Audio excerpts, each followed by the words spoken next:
The translator's voice died mid-sentence. Every eye in the imperial court turned toward me, human, standing at the edge of the chamber where no alien had ever been permitted to stand trial. The Empress Valthera sat motionless on her throne, her crystalline skin reflecting the chamber's cold light. Around her, the council of matriarchs formed a semicircle of judgment, their expressions unreadable behind ceremonial veils that shimmered with each breath. I'd been brought here in restraints.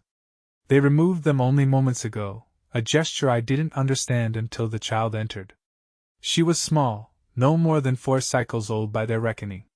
Her skin held the same crystalline quality as the Empress but, with softer edges still forming. She walked between 2 royal guardians who moved like shadows, their hands never far from their weapons. The child's eyes, violet and ancient despite her youth, scanned the assembly before finding me. She stopped walking. The guardians stopped with her. "Dad?" Her voice carried across the silent chamber, a child's confusion mixed with desperate hope. The sound hit me like a physical blow. My knees nearly buckled. Behind me, I heard the rustle of fabric as the assembled nobles shifted, a collective intake of breath that seemed to suck the air from the room. The Empress's hand, which had been resting on the arm of her throne, slowly closed into a fist. "Impossible," she whispered, but her voice carried. It always carried. A matriarch on the left, Councillor Thress, I'd learned her name during the preliminary hearings, rose to her feet. "The child is confused. Trauma often causes, Dad!" The little girl broke from her escorts and ran. Not toward the matriarchs. Not toward the Empress. Toward me.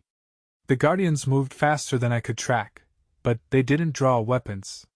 They simply intercepted her, gently but firmly, their hands on her shoulders. She struggled against them, reaching for me with crystalline fingers that caught the light and threw rainbow patterns across the marble floor. "Let me see him! Please! Dad, tell them! Tell them who you are!" My throat felt like I'd swallowed broken glass. "Kira," I managed. "It's okay. Everything's going to be okay." Her name on my lips caused another wave of reaction through the court. The Empress stood now, descending from her throne with movements that suggested barely controlled violence. She stopped 3 paces from the child, her gaze locked on me. "You know her name?" Not a question. An accusation? "Yes." "You recognize this child?" "Yes." "This child," the Empress continued, her voice dropping to something dangerous and cold, "who bears the royal marking, who carries the bloodline of the imperial house, who was taken from the palace garden 16 cycles ago during the border raids." She took 1 step closer. "Explain to me, human, how you know the name of my stolen daughter." The pieces fell into place with sickening clarity. I'd been captured near the disputed territories 3 weeks ago, found with equipment that suggested espionage. They'd been building a case for execution, clean, justified, public. Then, they'd brought in the children recovered from various camps and safe houses during the recent military sweeps, asking each one to identify their captors. Kira had identified me. But not the way they expected. "I'm not her captor," I said quietly. "Then what are you?" The Empress's question cut like a blade. "I'm the one who found her. 2 years ago, abandoned in a crash transport on Helios 7. She was dying. I got her to medical care. I kept my eyes on Kira, watching her nod frantically against the Guardian's hold. She had no identification. No memory of her past. The trauma had locked it away." "And you said nothing?" Thress demanded. "You found the missing princess of the Valtherian Empire and kept her hidden?" "I didn't know who she was. She was just a terrified child who needed help." I finally looked at the Empress. We were in the outer reaches. No Imperial presence for 6 sectors. By the time I could have made contact with any embassy, months had passed. She'd started to heal. Started to feel safe. My voice caught. She'd started calling me Dad. "You had no right. I had every responsibility." The words came out harder than I intended. The Guardians tensed, but I couldn't stop. She was alone. Dying. What was I supposed to do? Leave her? The Empress studied me with eyes that could freeze stars. You were supposed to return what belongs to us. She's not property. The temperature in the room seemed to drop. Several matriarchs made warning gestures, but I couldn't unsay it. Wouldn't. Explain yourself, human. The Empress's voice promised death if I chose wrong. I mean no disrespect to your authority, I said carefully. But Kira isn't an object to be returned. She's a person. And for 2 years, when no one else was there, I was her father. Not by blood. Not by law. But by choice and by her need. Kira had stopped struggling. Tears tracked down her crystalline cheeks, leaving trails of light. You promise, she whispered. You promise you wouldn't leave me. I know, sweetheart.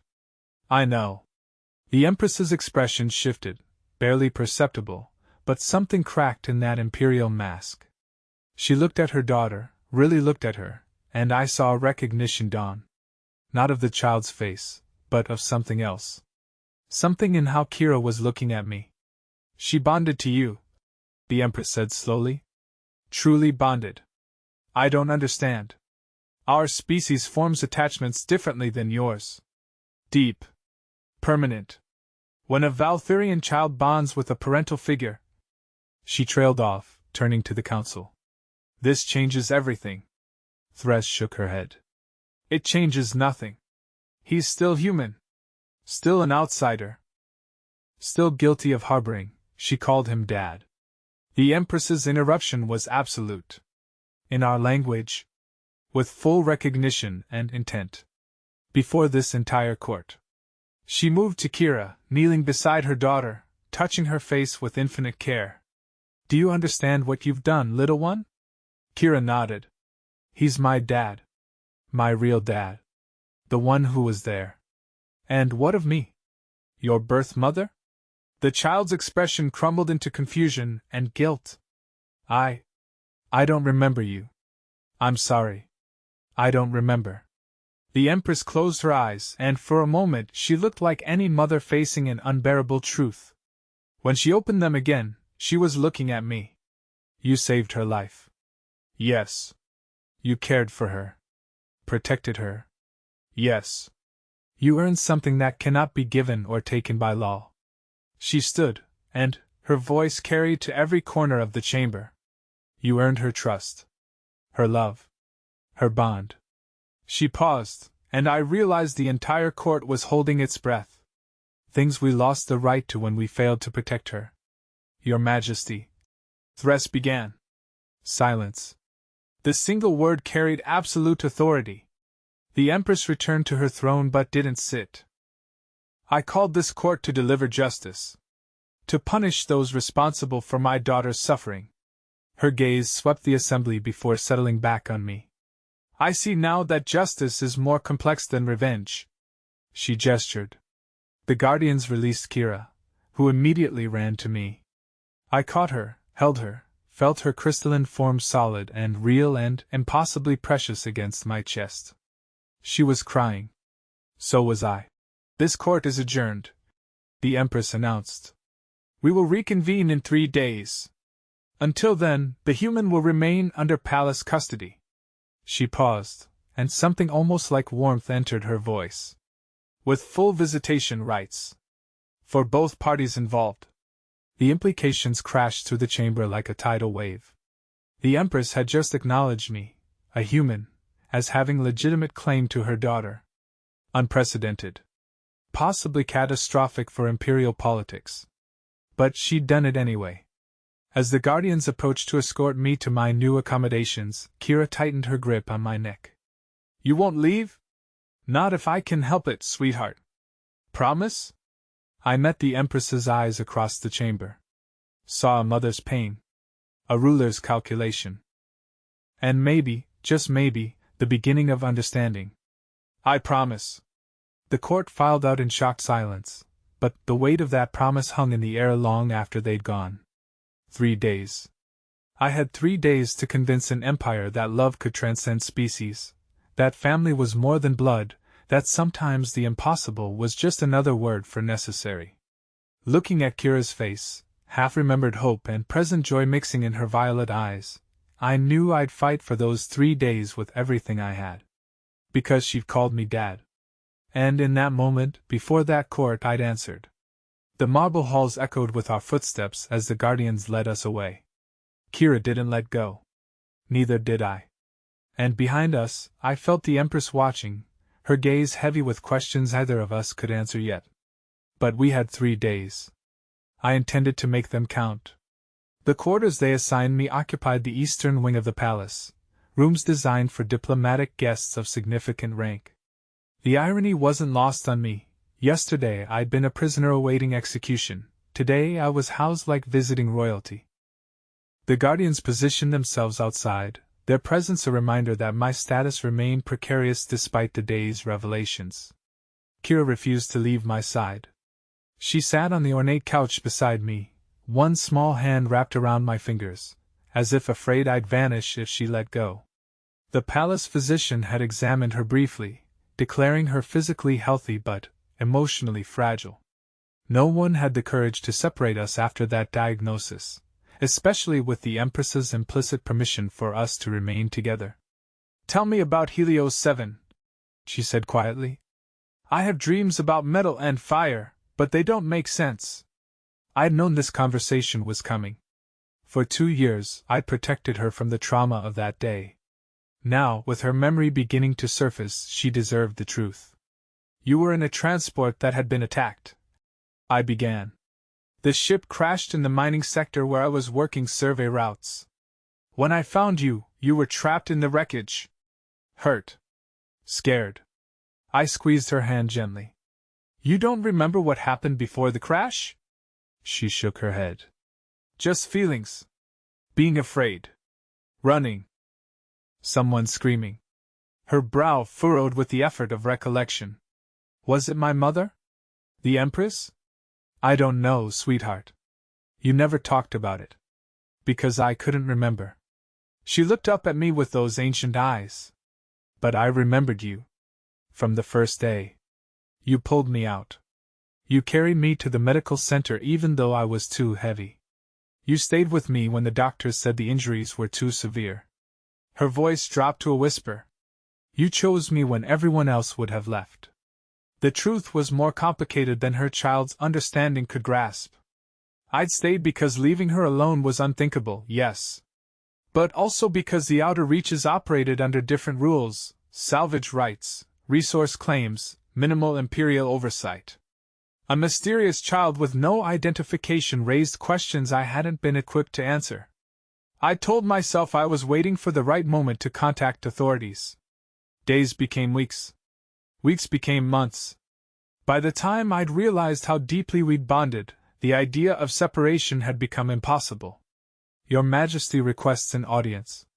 The Guardian's announcement made Kira tense against me. I looked up to find the Empress standing in the doorway, her presence commanding despite her stillness. The Guardian stepped aside as she entered, and I noticed she came alone, no escort, no advisors, just a mother approaching the human who'd raised her daughter.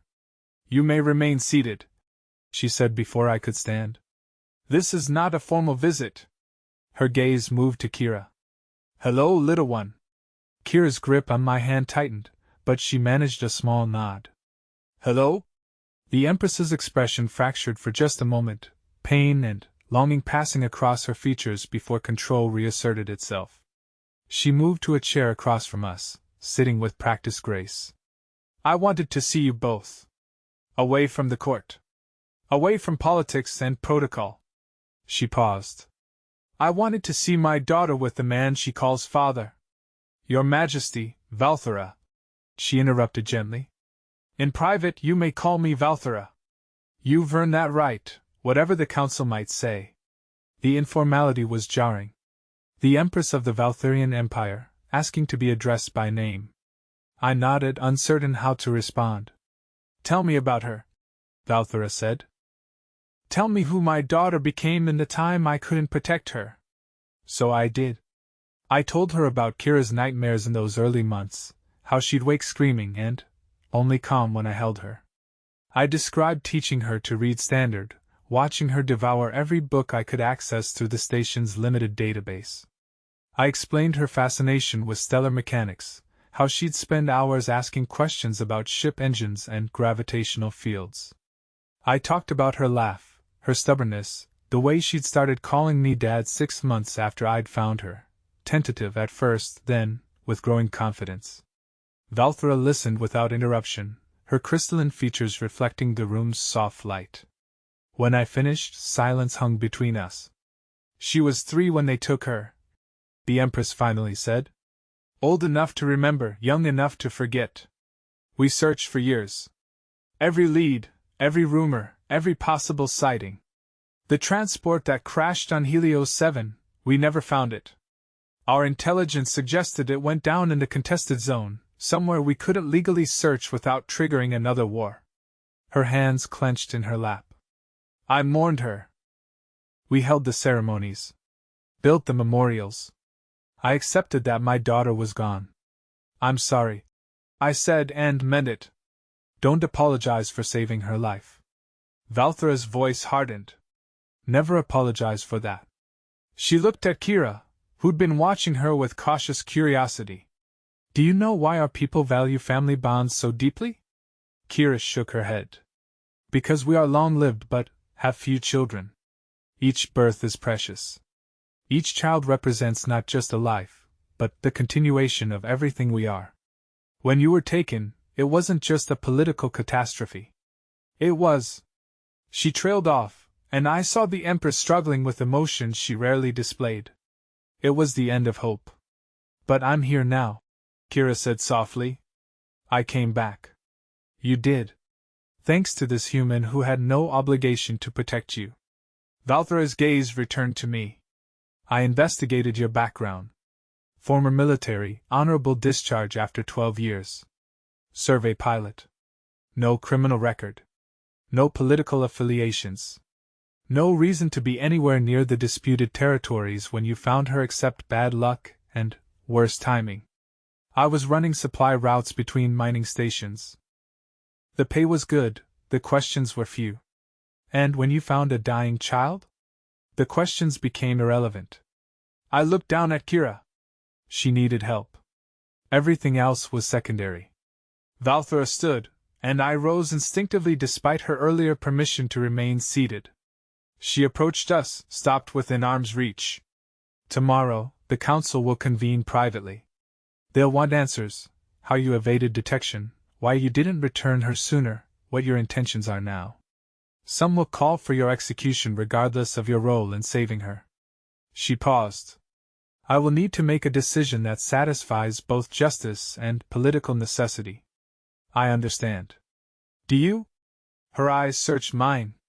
My daughter has bonded to you in a way our species considers sacred and permanent. To separate you would cause her psychological harm that might never heal. But to acknowledge you as her legitimate guardian would require me to grant you status and rights unprecedented for any human in our empire. The political consequences could destabilize everything I've built. The weight of her words settled over us. Kira looked between us, understanding growing in her expression. I won't make it easy for you, Valthera continued. I won't offer simple solutions or comfortable compromises. But I will do what's best for her. She reached out slowly, telegraphing her intent, and touched Kira's face with infinite gentleness. Even if it costs me everything. Kira leaned into the touch, instinctive, automatic, and I saw Valthera's breath catch. The Empress closed her eyes, memorizing the sensation, before stepping back. Sleep well, she said quietly. Tomorrow will be difficult for us all. She left as silently as she'd arrived, and I was alone again with Kira in the enormous guest quarters.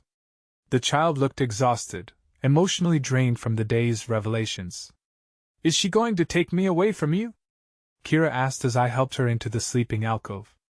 I don't know, sweetheart. I don't want to leave you. Even if she is my mother. Even if I should remember her. Tears threatened again. Does that make me a bad daughter? I knelt beside her, wiping away the tears before they could fall. No. It makes you someone who's been through something traumatic and found safety with someone who loves you. That's not wrong.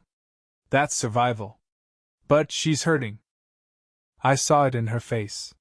She is. But that's not your fault, and it's not your responsibility to fix it. I smoothed back her hair. Whatever happens tomorrow, whatever decisions get made, remember this: you get to choose who you call family. Nobody can take that from you. Not the Empress. Not the Council. Not even me. You're my family, she said firmly. You'll always be my family. And you'll always be my daughter. No matter what anyone says. She held those words like a lifeline as sleep finally claimed her.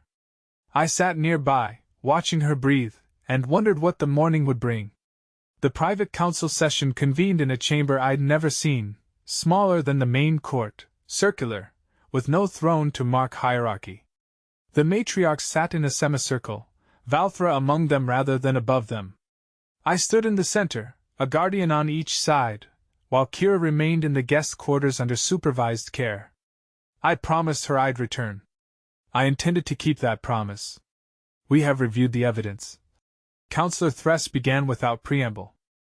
Your story has been verified by medical records from the Helios 7 station, testimony from station personnel, and timeline analysis. You did indeed find the princess in the manner you described. You did provide medical care and shelter. She paused. You also failed to report her presence to any imperial authority for 23 months. I explained my reasoning. Your reasoning is irrelevant. Another matriarch interjected. Imperial law is clear. Any citizen of any species who encounters a member of the royal house must report such contact within 30 days. You exceeded that deadline by more than 20 months. I wasn't a citizen of your empire when I found her. You operated in imperial space. Our laws applied. The outer reaches are contested territory. Multiple governments claim jurisdiction. A technicality. A fact. I kept my voice level despite mounting frustration. And, beside the point, we can debate legal jurisdiction all day. It won't change the fundamental reality that Kira is alive because I acted, not because I consulted a legal database first. Valthera raised a hand, silencing both sides. He's correct. We can litigate the technicalities later. Right now, we must address the primary issue: what happens next.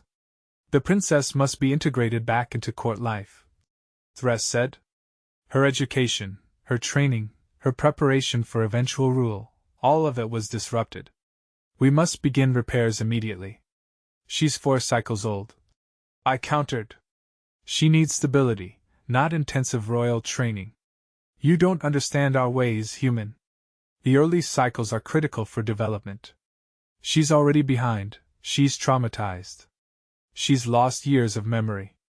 She's been forced to adapt to circumstances no child should face. I looked around the circle of matriarchs. You want to throw her into formal education and court politics? You'll break what's left of her. And your alternative? The question came from Valthera, genuinely curious rather than confrontational. Time. Safety. The space to heal and, remember, at her own pace. Whether that happens here or somewhere else, with me or with you or with both of us, she needs to not be treated like a political problem to solve. Several matriarchs exchanged glances. Thress leaned forward. You speak of both of us as if you expect to remain in her life. I'm her father. The words came out harder than I intended. Not biologically. But in every way that matters. Yes, I expect to remain in her life.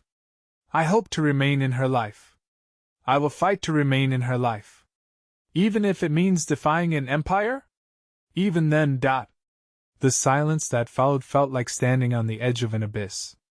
Valthera studied me with an expression I couldn't read, while the matriarchs whispered among themselves. There is precedent, Valthera said slowly, for shared custody arrangements in cases of bonding trauma. Generally applied when 2 Valtherian families dispute guardianship, but the principle could theoretically extend to interspecies situations. Thress looked shocked. Your Majesty, You cannot seriously be considering. I'm considering what's best for my daughter. Valthera's voice cut like ice. Which is more than this council seemed to do when she was initially taken. We failed to protect her. We failed to find her.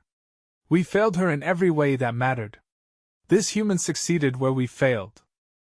I will not compound our failures by destroying the one stable relationship she's managed to build. The political ramifications will be managed. Valthera stood, commanding attention.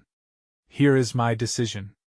The human will be granted imperial guardianship status, unprecedented for his species, yes, but so is this entire situation. He will maintain legal parental rights over my daughter, shared equally with me as her birth mother. He will be given quarters in the palace, resources appropriate to his station, and protection under imperial law. The council erupted in protest, but Valthera's voice rose above them all. In exchange, he will submit to constant monitoring, regular reviews of his conduct, and immediate termination of his guardianship should he prove unworthy of the trust my daughter has placed in him. She looked directly at me. He will also accept cultural education in our ways, so that he may better understand the child he's raising and the heritage she represents. And he will acknowledge that final authority over decisions affecting the imperial succession rests with me and this council, not with him. Your Majesty, I said carefully, I accept those terms. With one addition. The room went silent again. Valthera raised an eyebrow. You presume to negotiate? Kira gets a voice in decisions that affect her life. Not final authority, she's too young for that. But her opinions and feelings must be considered and respected. By all of us. For the first time since entering the chamber, I saw Valthera smile. It was small, barely perceptible, but genuine. Agreed. Though I suspect she'll be a fierce advocate for her own interests. She gets that from me. Your Majesty, this is madness. Thress insisted. You're setting precedent that will haunt us for generations. What happens when other species demand similar rights? When the nobility claims humans have too much influence in court? When my daughter is happy, healthy, and whole? Valthera's expression hardened. Then, I will call it a victory and dare anyone to say otherwise. She looked around the circle. This council can support my decision or oppose it. But it will stand regardless. I am still Empress. I still have final say over matters of my house. And I say this is how we proceed. One by one, the matriarchs nodded their reluctant acceptance. Even Thress, though her expression promised this battle wasn't over, merely postponed. Summon the child, Valthera ordered. She should hear this from us together. They brought Kira in moments later, her eyes wide with anxiety. She ran to me immediately, and I caught her, lifted her, held her while Valthera explained the council's decision in terms a child could understand. We would both be her parents, we would both live here, she would get to choose how she spent her time between us. Really? Kira breathed, looking between Valthera and me. I don't have to choose? No, little one, Valthera said softly. You don't have to choose. Kira turned to me, her expression showing relief and joy and lingering worry. You promise you'll stay? I promise. As long as you want me here. Forever then. I want you here forever. I felt Valthera's gaze on us, saw something complex and painful in her expression. But when she spoke, her voice was steady. Then, forever it shall be. The council session ended with formal documentation, contracts, and agreements I would review later with legal experts who'd been appointed to help me navigate Valtherian law. But the essential truth was simple. I had become part of something unprecedented, a human granted parental rights within the imperial house itself. The political ramifications would unfold over time. There would be challenges, opposition, moments where my presence threatened to destabilize carefully balanced power structures. But standing there with Kira in my arms and Valthera watching us with an expression caught between grief and hope, I understood that we'd crossed a threshold. Some decisions, once made, could never be unmade. Some bonds, once acknowledged, became permanent. Come, Valthera said, gesturing toward the door. You should see your new quarters. If we're to be family, you'll need more than guest accommodations. Family. The word hung in the air between us, fragile and enormous. I followed the Empress through corridors that were slowly becoming familiar, Kira a warm weight against my chest, and wondered at the strange path that had brought me here. 2 years ago, I'd been a survey pilot scraping by on mining routes. Now I was raising a princess and negotiating shared custody with an empress. The universe had a sense of humor darker and more complex than any fiction I'd encountered. But looking at Kira's smile, genuine for the first time since we'd been separated, I couldn't regret any of it. The new quarters occupied an entire wing adjacent to the royal apartments. Not quite royal suites themselves, but close enough to signal my changed status. Kira explored with childlike enthusiasm while Valthera and I stood awkwardly in the main room, two parents who barely knew each other trying to figure out how to raise a child together. This will be difficult, Valthera said quietly. For all of us. Our cultures are different. Our approaches to child-rearing diverge in fundamental ways. There will be conflicts. Yes, I agreed. But we'll figure it out. For her sake. For her sake, Valthera echoed. She watched Kira disappear into one of the side rooms, heard her delighted laugh as she discovered something new. Thank you. For keeping her alive. For giving her a reason to keep living. For being what she needed when I couldn't be there. You're welcome. Though I think she saved me as much as I saved her. Valthera's expression softened. That's how it works, isn't it? Family. We save each other. Yeah, I said. I guess we do. She left shortly after, citing official duties that couldn't be postponed. I watched her go, then joined Kira in exploring our new home. The rooms were luxurious beyond anything I'd experienced, filled with technology and art that represented the pinnacle of Valtherian culture. But what mattered most was the small room next to mine, Kira's room, already being furnished according to specifications Valthera had apparently provided.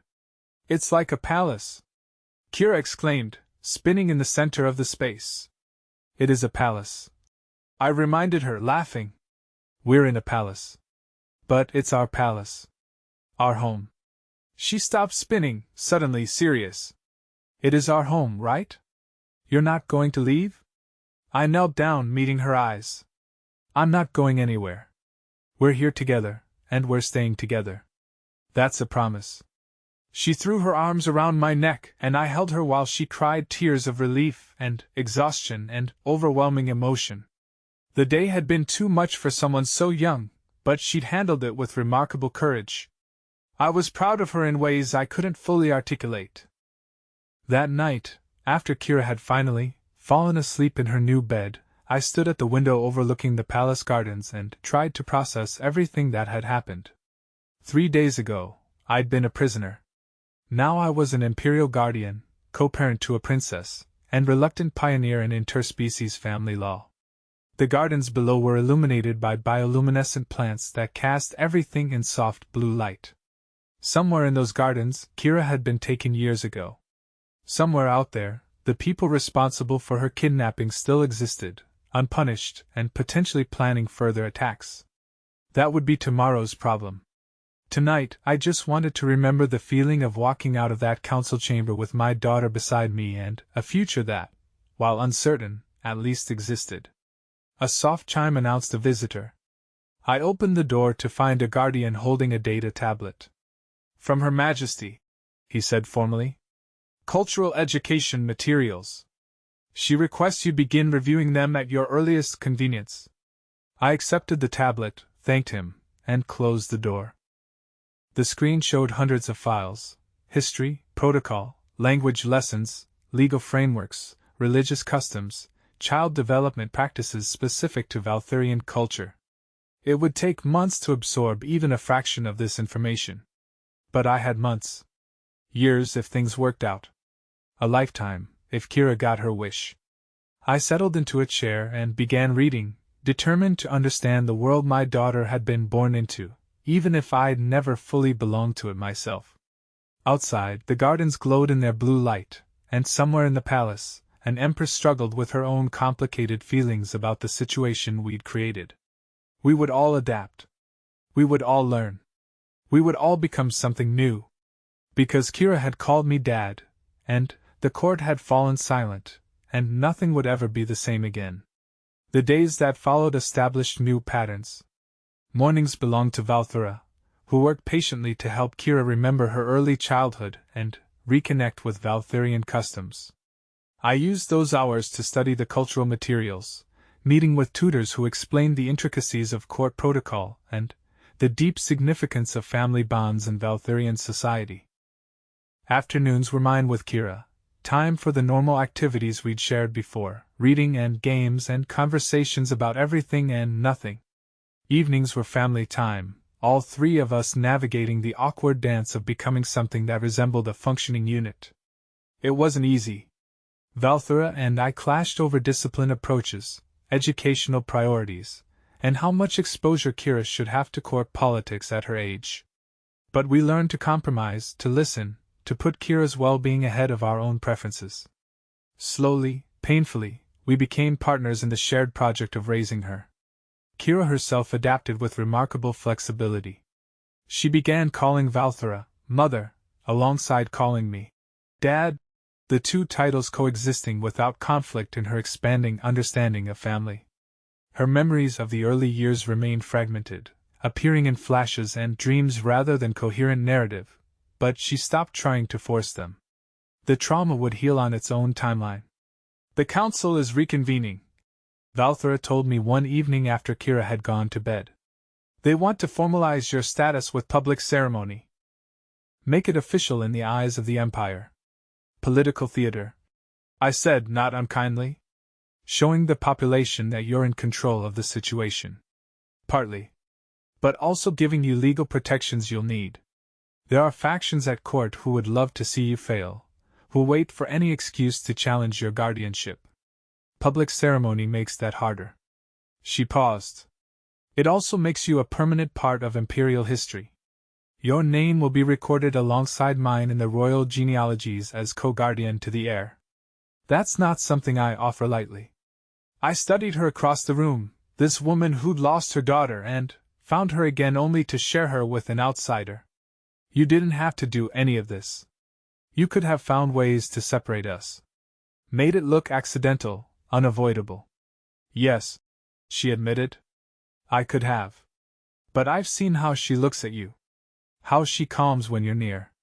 How she lights up when you enter a room. Valthera's expression held a complexity I was learning to read, grief and acceptance mixed together. I've also seen how you are with her. Patient. Kind. Genuinely interested in who she is, not just what she represents. You love her. Not as a political asset or a royal heir, but as a person. As your daughter. She is my daughter. I know. And that's why this works, despite being impossible. Valthera stood. The ceremony will be in 3 days. I'll have formal clothes prepared for you. Try to look dignified when they announce your new title. What title?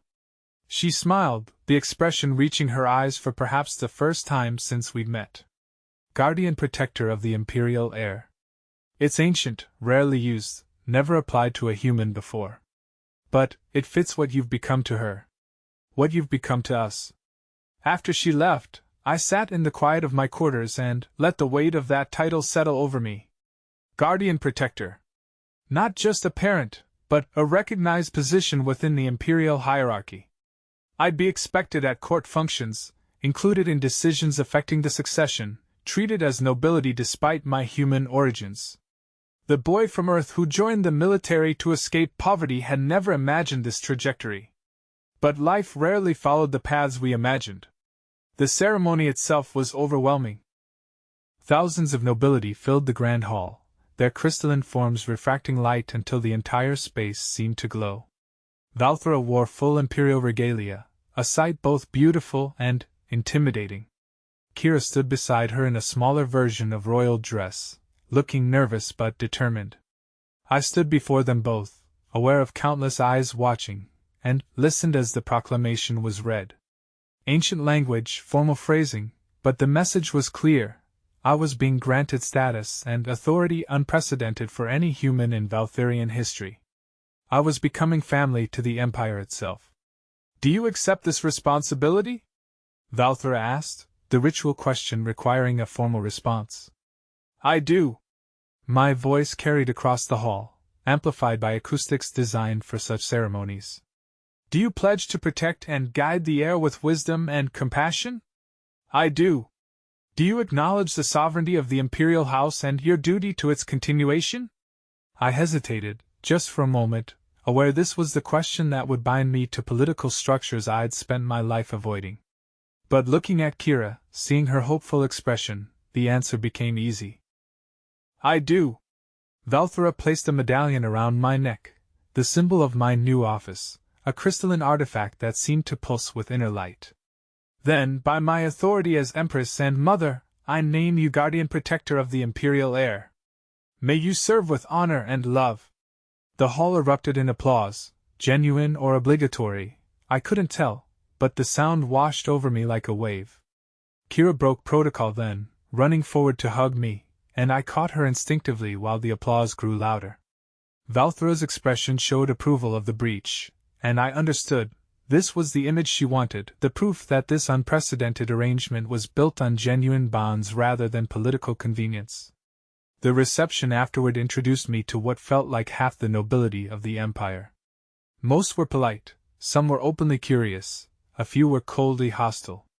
I navigated it all with help from advisors who'd been assigned to guide me through the social minefield of court politics. You're doing well, Valthera murmured during a brief moment of relative privacy. Better than I expected, honestly. Just remembering everything your tutors drilled into me about proper forms of address and social hierarchy. That helps. But what's really working is that you're genuine. They can tell you care about her, not about the power or status. It makes you harder to dismiss as an opportunist. I'm not interested in power or status. I know. That's precisely why I chose to share them with you.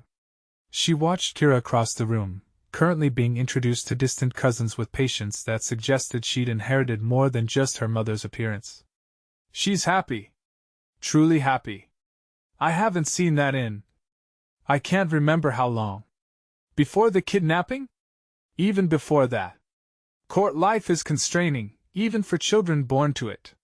She was always so serious, so aware of her position and responsibilities. Valthera's voice softened. But with you, she gets to be a child. Just Kira, not the heir. That's a gift I couldn't give her alone. The weight of that admission hung between us. I started to respond, but a commotion near the entrance interrupted. Guests parted to reveal a figure I didn't recognize, tall, crystalline features marked with age, wearing robes that suggested high status. The Emperor Consort, Valthera said quietly. Kira's father. He's been away on diplomatic missions. I wasn't certain he'd return for this. The title confused me, Emperor Consort, suggesting marriage but not equal authority. I filed that question away for later as the man approached.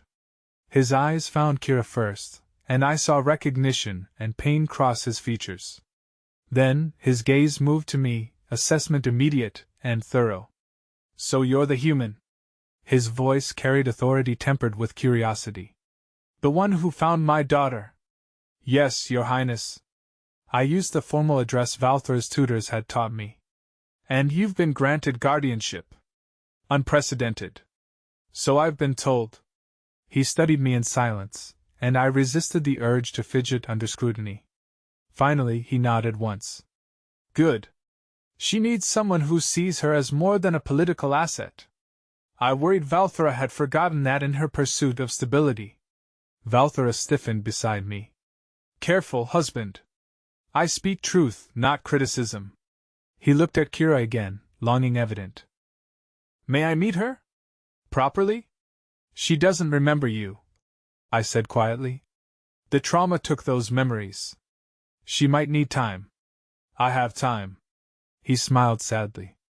I've waited years already. A few more days or weeks or months won't matter. He extended a hand to me, a human gesture that surprised me. Thank you? For keeping her alive. For giving us the chance to know her again. I shook his hand, recognizing in him the same complicated grief Valthera carried.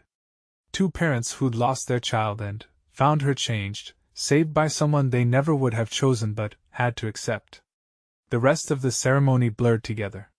Eventually, Kira grew tired, and I excused us with Valthera's permission.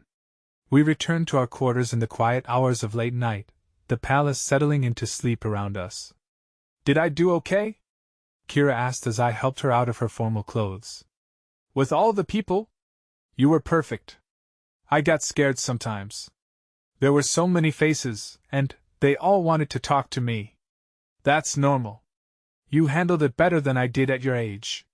She looked up at me, curiosity in her violet eyes. What were you like as a kid? Lonely, mostly. I didn't have a family like this. No one who cared the way your mother and I care about you. So you were like me. When you found me. Both lonely. The observation hit harder than I expected. Yeah. I guess we were. I'm glad we found each other. She hugged me tight. Even if everything else is confusing and scary sometimes. I'm glad I have you. Me too, sweetheart. Me too. After she fell asleep, I stood in the doorway of her room and watched her breathe, marveling at the path that had brought us here. The universe was vast and often cruel, but sometimes, rarely, unpredictably, it offered moments of grace. Finding Kira had been one. Watching her heal and grow, surrounded by people who loved her, was another. The road ahead would have challenges. Political opposition, cultural conflicts, the simple difficulty of raising a child across species boundaries. But looking at her peaceful face, I knew we'd navigate it together. All of us, Valthera, the Emperor Consort, the advisors and tutors and guards who'd become our unlikely support network. We'd become family in the way that mattered most, by choosing each other, day after day, despite every reason to walk away. Kira had called me Dad in that courtroom, and the course of history had shifted. Not just for me, not just for her, but for an entire empire learning that family could transcend blood and species and all the artificial boundaries we built between ourselves and others. It was a lesson worth learning. A truth worth fighting for. And, as I finally settled into sleep in quarters that were slowly becoming home, I understood that this strange, impossible family we'd created was the most human thing I'd ever been part of, even though I was the only actual human in it. Some bonds were forged in fire and trauma. Others grew slowly over time. Ours was both, and all the stronger for it. The court had fallen silent in shock when Kira called me Dad. Now, months later, they'd learned to accept it. And so had we.